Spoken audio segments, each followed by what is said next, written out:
Last time, we argued about the case of the Queen versus Dudley and Stevens, the lifeboat case, the case of cannibalism at sea. And with the arguments about the lifeboat in mind, the arguments for and against what Dudley and Stevens did in mind, let's turn back to the philosophy, the utilitarian philosophy of Jeremy Bentham. Bentham was born in England in 1748. At the age of 12, he went to Oxford. At 15, he went to law school. He was admitted to the bar at age 19, but he never practiced law.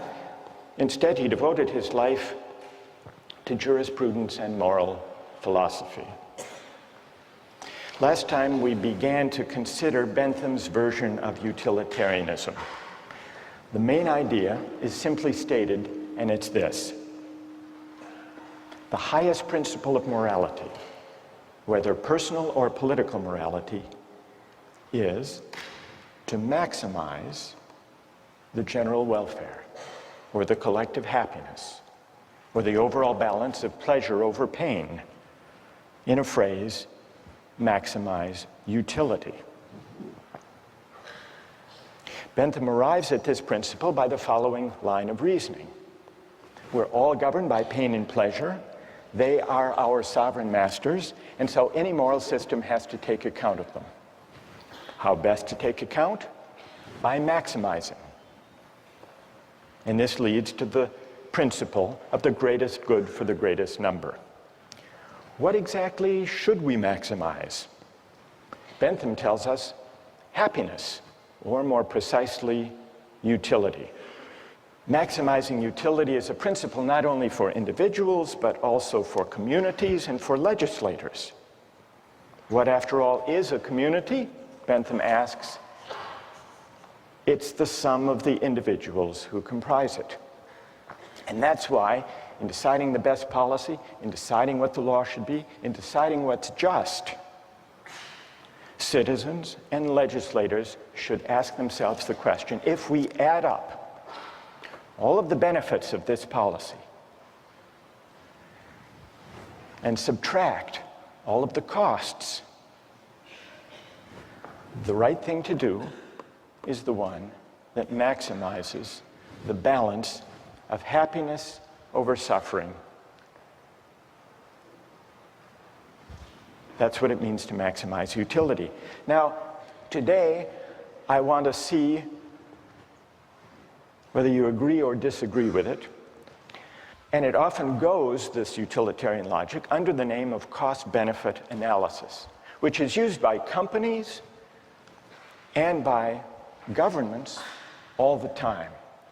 And what it involves is placing a value, usually a dollar value, to stand for utility, on the costs and the benefits of various proposals. Recently in the Czech Republic, there was a proposal to increase the excise tax on smoking.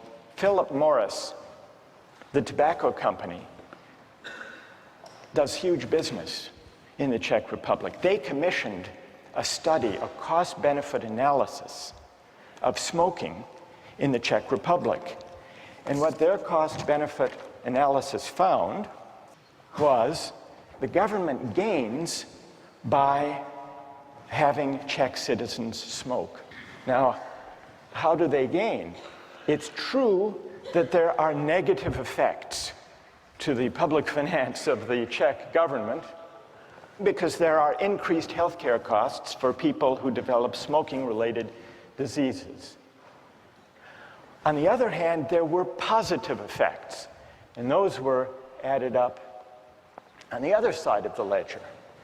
The positive effects included, for the most part, various tax revenues that the government derives from the sale of cigarette products, but it also included healthcare savings to the government when people die early, pension savings, you don't have to pay pensions for as long, and also savings in housing costs for the elderly. And when all of the costs and benefits were added up, the Philip Morris study found that there is a net public finance gain in the Czech Republic of $147 million. And given the savings in housing and health care and pension costs, the government enjoys a savings of over $1,200 for each person who dies prematurely due to smoking. Cost-benefit analysis. Now, those among you who are defenders of utilitarianism may think that this is an unfair test. Philip Morris was pilloried in the press, and they issued an apology for this heartless calculation. You may say that what's missing here is something that the utilitarian can easily incorporate, namely, the value to the person and to the families of those who die from lung cancer. What about the value of life? Some cost-benefit analyses incorporate a measure for the value of life. One of the most famous of these involved the Ford Pinto case. Did any of you read about that? This was back in the 1970s. Do you remember what the Ford Pinto was, a kind of car? Anybody? It was a small car, a subcompact car, very popular. But it had one problem, which is the fuel tank was at the back of the car. And in rear collisions, the fuel tank exploded. And some people were killed, and some severely injured. Victims of these injuries took Ford to court to sue. And in the court case, it turned out that Ford had long since known about the vulnerable fuel tank and had done a cost-benefit analysis to determine whether it would be worth it to put in a special shield that would protect the fuel tank and prevent it from exploding. They did a cost-benefit analysis. The cost per part to increase the safety of the Pinto, they calculated at $11 per part. And this was the cost-benefit analysis that emerged in the trial. $11 per part at 12.5 million cars and trucks came to a total cost of $137 million to improve the safety. But then they calculated the benefits of spending all this money on a safer car, and they counted 180 deaths, and they assigned a dollar value, $200,000 per death. 180 injuries, $67,000. And then the cost to repair, the replacement cost for 2,000 vehicles that would be destroyed without the safety device, $700 per vehicle. So the benefits turned out to be only $49.5 million, and so they didn't install the device. Needless to say, when this memo of the Ford Motor Company's cost-benefit analysis came out in the trial, it appalled the jurors who awarded a huge settlement. Is this a counterexample to the utilitarian idea of calculating? Because Ford included a measure of the value of life. Now, who here wants to defend cost-benefit analysis from this apparent counterexample? Who has a defense? Or do you think this completely destroys the whole utilitarian calculus? Yes? Okay, well, I think that, once again, they've made the same mistake the previous case did, that they assigned a dollar value to human life. And once again, they failed to take account things like suffering and emotional losses by the families. I mean, families lost earnings, but they also lost a loved one, and that is more valued than $200,000. Right. And wait. That's good. What's your name? Julia Roto. So if 200,000, Julie, is too low a figure because it doesn't include the loss of a loved one and the loss of those years of life, what do you think would be a more accurate number? I don't believe I could give a number. I think that this sort of analysis shouldn't be applied to issues of human life. I think it can't be used monetarily. So they didn't just put too low a number, Julie says. They were wrong to try to put any number at all. All right, let's hear someone who you have to adjust for inflation.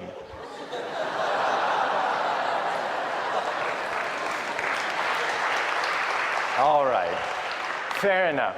So what would the number be now? This was 35 years ago. $2 million. You would put 2 million. And what's your name? Wojtek says, we have to allow for inflation. We should be more generous. Then would you be satisfied that this is the right way of thinking about the question? I guess, unfortunately, it is. There needs to be a number put somewhere. Like, I'm not sure what that number would be, but I do agree that there could possibly be a number put on human life.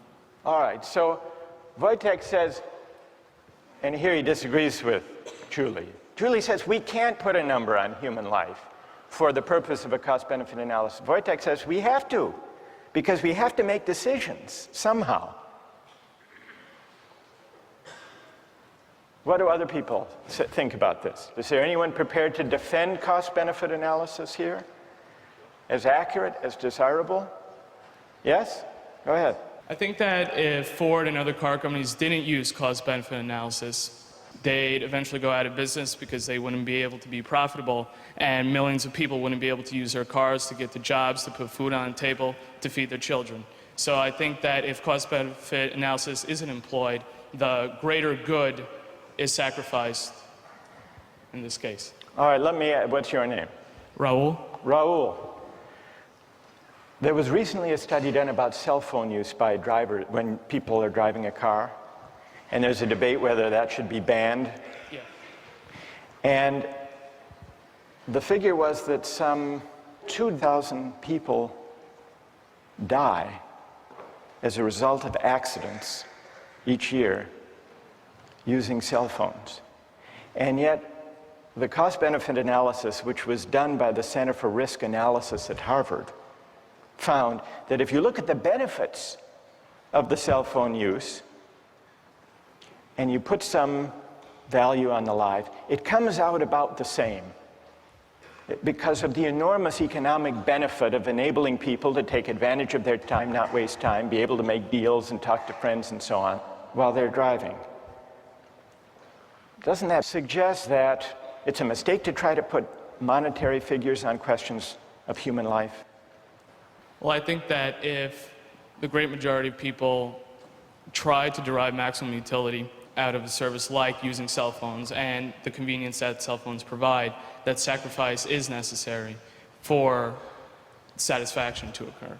You're an outright utilitarian. Yes. Okay. All right, then one last question, Raul. Okay. And I put this to Wojtek. What dollar figure should be put on human life to decide whether to ban the use of cell phones? Well, I don't want to arbitrarily calculate a figure. I mean, right now, I think that... You want to take it under advisement? Yeah, I'll take it under advisement. But what, roughly speaking, would it be? You've got 2,300 deaths. Okay. You've got to assign a dollar value to know whether you want to prevent those deaths by banning the use of cell phones in cars. Okay. So, what would your hunch be? How much? $1 million? $2 million? $2 million was Wojtek's figure. Yeah. Is that about right? Maybe $1 million. $1 million? Yeah. You know, that's good. Thank you. Okay. So these are some of the controversies that arise these days from cost-benefit analysis, especially those that involve placing a dollar value on everything to be added up. Well, now I want to turn to your objections not necessarily to cost-benefit analysis specifically, because that's just one version of the utilitarian logic in practice today, but to the theory as a whole, to the idea that the right thing to do, the just basis for policy and law, is to maximize utility. How many disagree with the utilitarian approach to law and to the common good? How many agree with it? So more agree than disagree. So let's hear from the critics. Yes? My main issue with it is that I feel like you can't say that just because someone's in the minority, what they want and need is less valuable than someone who's in the majority. So I guess I have an issue with the idea that the greatest good for the greatest number is okay, because there's still, what about the people who are in the lesser number? Like, it's not fair to them. They didn't have any say in where they wanted to be. All right, that's an interesting objection. You're worried about the effect on the minority. Yes. What's your name, by the way? Anna. Who has an answer to Anna's worry about the effect on the minority? What do you say to Anna? She said that the minorities value less. I don't think that's the case, because individually the minority's value is just the same as the individual of the majority. It's just that the numbers outweigh the minority. And I mean, at a certain point you have to make a decision, and I'm sorry for the minority, but sometimes it's for the general, for the greater good. For the greater good. Anna, what do you say? What's your name? Yangda. What do you say to Yangda? Yangda says you just have to add up people's preferences, and those in the minority do have their preferences weighed. Can you give an example of the kind of thing you're worried about when you say you're worried about utilitarianism violating the concern or respect due the minority? Okay. Can you give an example? So, well, with any of the cases that we've talked about, like for the shipwreck one, I think the boy who was eaten still had as much of a right to live as the other people, and just because he was the minority in that case, the one who maybe had less of a chance to keep living, that doesn't mean that the others automatically have a right to eat him just because it would give a greater amount of people the chance to live. So there may be certain rights that the minority members have, that the individual has, that shouldn't be traded off for the sake of utility? Yes. Yes, Anna? Yonda, this would be a test for you. Back in ancient Rome, they threw Christians to the lions in the Colosseum for sport. If you think how the utilitarian calculus would go. Yes, the Christian thrown to the lion suffers enormous, excruciating pain. But look at the collective ecstasy of the Romans. Yonda. Well, in that time, I don't, if, in modern day of time, to value to give a number to the happiness given to the people watching, I don't think any policymaker will say the pain of one person, of the suffering of one person is much, in comparison to the happiness gained. No, but you have to admit that if there were enough Romans delirious enough with happiness, it would outweigh even the most excruciating pain of a handful of Christians thrown to the lion. So we really have here two different objections to utilitarianism. One has to do with whether utilitarianism adequately respects individual rights or minority rights, and the other has to do with the whole idea of aggregating utility or preferences or values. Is it possible to aggregate all values, to translate them into dollar terms? There was, in the 1930s, a psychologist who tried to address this second question. He tried to prove what utilitarianism assumes, that it is possible to translate all goods, all values, all human concerns into a single uniform measure.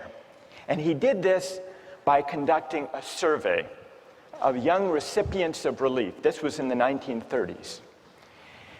And he gave them a list of unpleasant experiences. And he asked them, how much would you have to be paid to undergo the following experiences? And he kept track. For example, how much would you have to be paid to have one upper front tooth pulled out?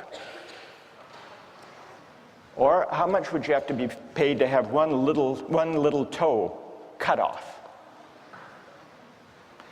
Or to eat a live earthworm 6 inches long?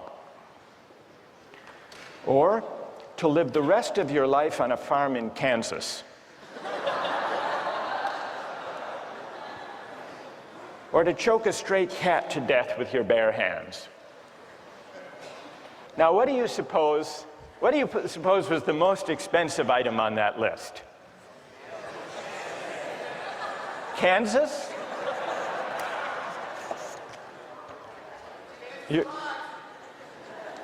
You're right, it was Kansas. For Kansas, people said they'd have to pay them, they'd have to be paid $300,000.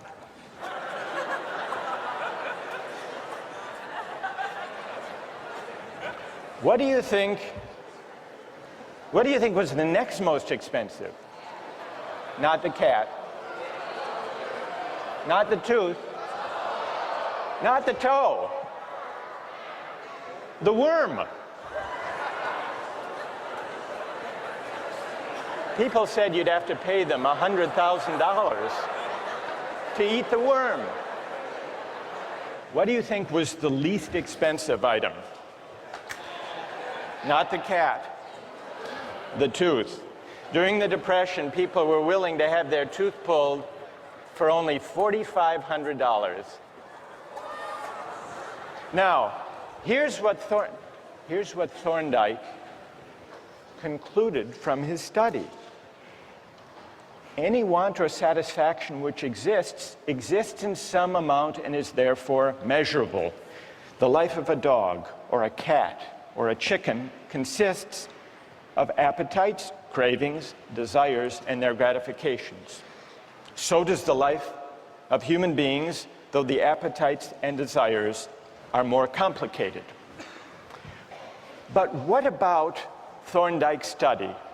Does it support Bentham's idea that all goods, all values can be captured according to a single uniform measure of value? Or does the preposterous character of those different items on the list suggest the opposite conclusion, that maybe, whether we're talking about life or Kansas or the worm, maybe the things we value and cherish can't be captured according to a single uniform measure of value? And if they can't, what are the consequences for the utilitarian theory of morality? That's a question we'll continue with next time.